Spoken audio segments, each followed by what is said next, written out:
We've all been on the receiving end of a promise, right? A promise of a better way to do something, a solution to a problem, a clear path forward.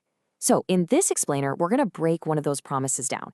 We're going to look at how it's built, the kind of language it uses, and why it's so darn good at tapping into that basic human need we all have for a little guidance. I mean, that's the big one, isn't it? When life gets messy and the road ahead looks kind of foggy, we all start looking for a sign, for some kind of direction. And that very human search for answers, well, that's exactly why the promise we're about to analyze even exists in the first place. All right, first up, seeking life's answers. See, before you can offer anybody a solution, you've got to connect with the search itself. So let's see how the message we're looking at frames this fundamental quest for a little bit of guidance. To really get how this promise works, we have to pop the hood and take it apart piece by piece, kind of like a mechanic looking at an engine. We're going to check out every component to see what it's claiming and the exact journey it lays out for someone who's looking for help. And here it is. This is where it all kicks off. That opening line makes a really bold, direct promise of guidance. Just that one word, that's the hook. It sets the entire stage for everything else that's about to come.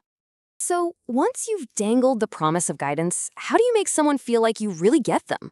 Well, the next step in the playbook is to zero in on specific, totally relatable problems that people are actually dealing with every day. This is such a classic technique. The most effective messages, they don't jump straight to the solution. They start with empathy. They build this common ground by basically saying, hey, I see you, I get what you're going through. And it's only after that connection is made that they can even begin to offer a solution. And just look at the challenges it names. Love, career, marriage, family. I mean, these are not minor annoyances, right? They're the absolute pillars of most of our lives. By targeting these core areas, the message makes itself instantly relevant to just about anyone. Okay, so the problem has been clearly established. The very next logical move is to present the solution. It offers up this very specific toolkit that's designed to provide the guidance that was promised right at the start. And this problem and solution structure is absolutely crucial. There's no guesswork here. For every single problem that was just listed, the text immediately fires back with a clear set of services. It's a very direct, if you've got this pain, we have this cure kind of formula. And here they are, the tools in that toolkit: astrology, horoscope reading, and palm reading. Each one of these is presented as a method, a way to gain some insight. This slide is the straightforward answer to the problems we just saw a moment ago. Now, this is clever. The message packages all of this up under a really powerful term: personalized solutions. This phrase is basically the bridge. It's what connects a service, like palm reading, to a deeply personal problem, like a career issue. It implies that the solution isn't some generic one-size-fits-all answer. No, it's tailored just for you. All right, this is where things pivot. We're moving from the practical to the profound. We're now getting to the real heart of the promise: what these services will ultimately deliver, not just practically, but on an emotional level. And this quote just perfectly captures that shift. Notice how we've gone from services like horoscope reading to these huge emotional outcomes: happiness and peace. The promise isn't just about getting information anymore. It's about fundamentally changing your entire state of being.